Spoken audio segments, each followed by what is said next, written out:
నమస్తే నా పేరు Shivaji welcome to our channel Kavitha garu ఏమైతే కోరుకున్నారో ఎలాగైనా తాను వెళ్ళకూడదు పార్టీ నుంచి ఎలాగైనా సస్పెండ్ అయి బయటకు వస్తే ఆమెకు సింపతి పెరుగుతుందనేటువంటి ఉద్దేశంతో ఆమె ఇప్పుడు కాదు ఎప్పుడైతే ఆమె అరెస్ట్ అయి జైలు నుంచి బయటకు వచ్చారో ఆ జైలు నుంచి బయట వచ్చిన తరువాత ఆమెకు పార్టీలో సరైన ప్రాధాన్యత దొరకడం లేదని చెప్పి పార్టీ ఆమెను గౌరవించడం లేదని చెప్పి ఆమె ఒకసారి బీసీ నినాదం అంటుంది ఇంకొకసారి డాడీ డాడీ డాడీ అని చెప్పి ఒక లెటర్ రాసింది డాడీ చుట్టూ దెయ్యాలు ఉన్నాయని చెప్పి ఆ దెయ్యాల మాయమాటల్లో కేసీఆర్ గారు చిక్కుకొని ఉన్నారని కూడా అప్పట్లో ఒక సంచలనమైనటువంటి ఒక వార్త అయితే విడుదల చేసినటువంటి విషయం మనకు అందరికీ తెలిసిందే. దాని తరువాత ఆమె క్రమేపీ పార్టీకి దూరం అవ్వడానికే ప్రయత్నించింది కానీ ఏ కోణాన కూడా ఆమె పార్టీలో తిరిగి పనిచేయాలనేటువంటి ఉద్దేశం కానీ అదేవిధంగా ఆ కేటీఆర్ నాయకత్వం ఏదైతే ఉందో కేసీఆర్ తర్వాత కేటీఆర్ నాయకత్వాన్ని ఆమె అంగీకరించలేదని కూడా అప్పట్లో సోషల్ మీడియాలో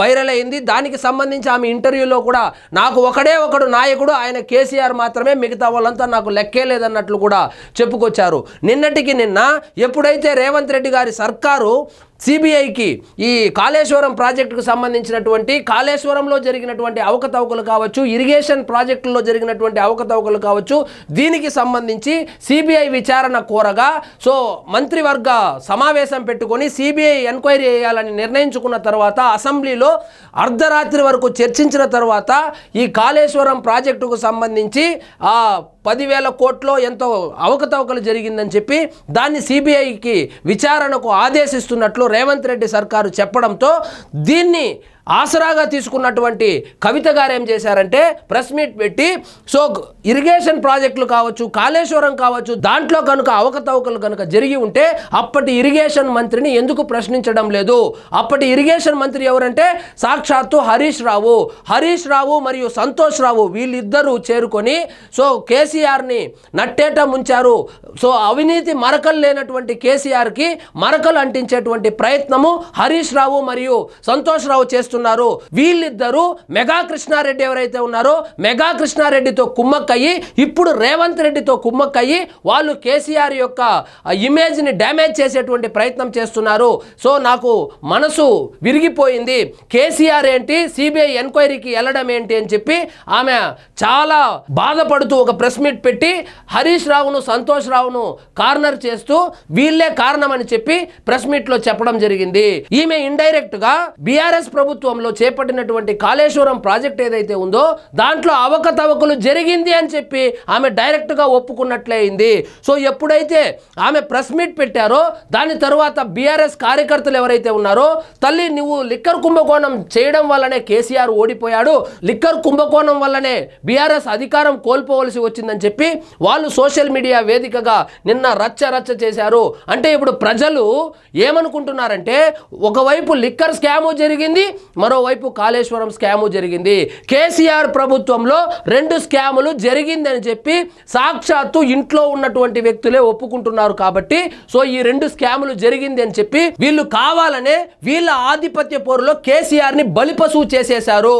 సో కాళేశ్వరం ప్రాజెక్టులో అవినీతి జరిగినా అప్పుడు ముఖ్యమంత్రి కేసీఆరే లిక్కర్ స్కామ్లో కుంభకోణం జరిగినా అప్పుడు ముఖ్యమంత్రి కేసీఆరే. సో ఈ 2 స్కాములు జరిగిందని వాళ్ళ కుటుంబ సభ్యులే చెప్పుకుంటున్నారు. కాబట్టి ఇప్పుడు వాళ్ళ కుటుంబ సభ్యులు అందరూ కలిసి కేసీఆర్ గారికి ఈ అవినీతి మరకలు అంటగట్టేటువంటి ప్రయత్నాలు అయితే చేశారు సఫలీకృతం కూడా అయ్యారు. సో ఈ వివాదము ఈ కుటుంబ వివాదం ఏదైతే ఉందో దాన్ని కాంగ్రెస్ పార్టీ బ్రహ్మాస్త్రంగా వాడుకోనుంది. ఇక రాబోయేటువంటి లోకల్ బడి ఎలక్షన్స్ ఏవైతే ఉన్నాయో వాటిలో ఈ కాళేశ్వరం ప్రాజెక్టుకు సంబంధించి కావచ్చు అదేవిధంగా ఈ లిక్కర్ కుంభకోణానికి సంబంధించి కావచ్చు వాళ్ళ కుటుంబ కలహాలు ఏవైతే ఉన్నాయో వాటిని వాడుకొని ఏ విధంగానైనా లోకల్ బడి ఎలక్షన్లో ఆధిపత్యం చూపించాలనేటువంటి ప్రయత్నంలో కాంగ్రెస్ వాళ్ళు ఉన్నారు. బీజేపీ వాళ్ళు మాత్రము వాళ్ళు కొట్టుకుంటా ఉంటే హ్యాపీగా ఎంజాయ్ చేస్తూ ఉన్నారు. సో మొత్తానికి కల్వకుంట్ల కవిత గారిని అయితే పార్టీ నుంచి సస్పెండ్ చేశారు అఫీషియల్ గా సస్పెండ్ చేశారు. సో ఈ రోజు అయితే కనుక ఆమె సన్నిహితులతో సమావేశం నిర్వహించి తన ఎమ్మెల్సీ స్థానానికి అదేవిధంగా సభ్యత్వం ఏదైతే ఉందో బీఆర్ఎస్ పార్టీలో ఉన్నటువంటి సభ్యత్వానికి కూడా ఆమె రాజీనామా చేసే యోచనలో ఉన్నట్లు తెలుస్తోంది. అదేవిధంగా విశ్వసనీయ వర్గాల ప్రకారము ఆమె ఎప్పుడో వారం ముందే ఒక పార్టీ పేరు కూడా రిజిస్ట్రేషన్ చేసేశారని, సో ఆమె సమయం కోసం వేచి ఉన్నారని, ఆమె కొత్త పార్టీ పెట్టబోతుందని, ఆ పార్టీ పేరే తెలంగాణ రాష్ట్ర సమితి అనే అర్థం వచ్చేటట్లు టీఆర్ఎస్ అని చెప్పి రిజిస్ట్రేషన్ కూడా అప్లై చేసిందని, ఒకవేళ లీగల్గా ఏదైనా కాంప్లికేషన్స్ ఉంటే దాన్ని తెలంగాణ జాగృతి సమితి టీజేఎస్గా మార్చాలని కూడా ఆల్రెడీ ఆమె నిర్ణయం తీసేసుకుందని చెప్పి సో వార్తలు వస్తూ ఉంది. సో ఇదన్నీ తెలిసినటువంటి కేటీఆర్ మరియు పార్టీ పెద్దలు ఎవరైతే ఉన్నారో వాళ్ళందరూ మూకుమ్మడిగా ఫామ్ హౌస్లో కేసీఆర్ని కలిసి సో ఈ విషయాన్ని వివరిస్తే కేసీఆర్ తక్షణమే ఆమెను సస్పెండ్ చేయమని చెప్పి ఆదేశాలు జారీ చేసినట్లు తెలుస్తోంది. సో మొత్తానికి వీళ్ళ కుటుంబ కలహాలు ఏవైతే ఉన్నాయో వీళ్ళు కొట్టుకుని కేసీఆర్ గారి మీద అవినీతి మరకలైతే పూసేశారు. సో ఎట్టి పరిస్థితుల్లోనూ సిబిఐ విచారణ జరగవలసిందేనని రేవంత్ సర్కార్ అయితే పట్టుబడి ఉంది. ఆ విచారణకు ఖచ్చితంగా కేసీఆర్ కూడా అటెండ్ అవ్వాలి. ఎందుకంటే ఆయనకు తెలియకుండా హరీష్ రావు ఏదో కుంభకోణం చేశాడు, సంతోష్ రావు ఏదో కుంభకోణం చేశాడు, ఆయనకు తెలియకుండా ఆయన సొంత కూతురు లిక్కర్ కుంభకోణం చేసిందంటే నమ్మే వాళ్ళు ఎవ్వరూ లేదు. ఈ మొత్తానికి కాళేశ్వరం తీసుకున్న, లిక్కర్ కుంభకోణం తీసుకున్న, గొర్రెల కుంభకోణం తీసుకున్న, ఏ కుంభకోణం తీసుకున్నా దానికి కర్త కర్మ క్రియ కేసీఆర్ అని చెప్పి కాంగ్రెస్ వాళ్ళు అయితే ఆరోపిస్తూ ఉన్నారు. మరి చూద్దాం ఇది ఎక్కడికి దారి తీస్తుందో. మొత్తానికి కల్వకుంట్ల కవిత గారు అయితే కొత్త పార్టీ పెట్టేటువంటి యోచనలో ఉన్నట్లు తెలుస్తోంది. దాని పేరే టీఆర్ఎస్ కానీ టీజేఎస్ కానీ ఉండవచ్చని కూడా చెప్తా ఉన్నారు. మరి కేసీఆర్ గారు సిబిఐ ఎంక్వైరీకి ఆయన అటెండ్ అవుతారా లేదా అనేది ఇప్పుడు సస్పెన్స్గా మారింది. అదేవిధంగా ఆమె పార్టీ పెడితే బీఆర్ఎస్ ఎంతవరకు నష్టం జరగవచ్చు అనే దాని మీద రాజకీయ విశ్లేషకులు అయితే రకరకాల విశ్లేషణలు వినిపిస్తూ ఉన్నారు.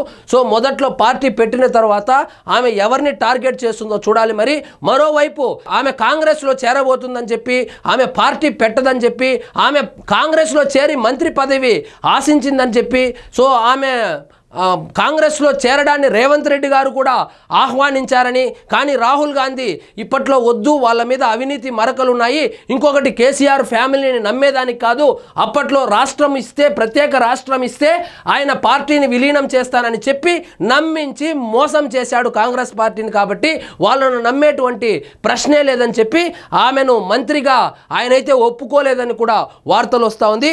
మరి ఏది నిజమో తెలియాలంటే దానికి కాలమే సమాధానం చెప్పాలి. సో వేచి చూద్దాం ఏం జరుగుతుందో ఈ కేసుకు సంబంధించి. సో ఇదండి ఈరోజు మన టాపిక్. మీకు ఈ వీడియో నచ్చినట్లయితే లైక్ చేయండి, షేర్ చేయండి, ఛానల్ మాత్రం సబ్స్క్రైబ్ చేసుకోవడం మర్చిపోవద్దు.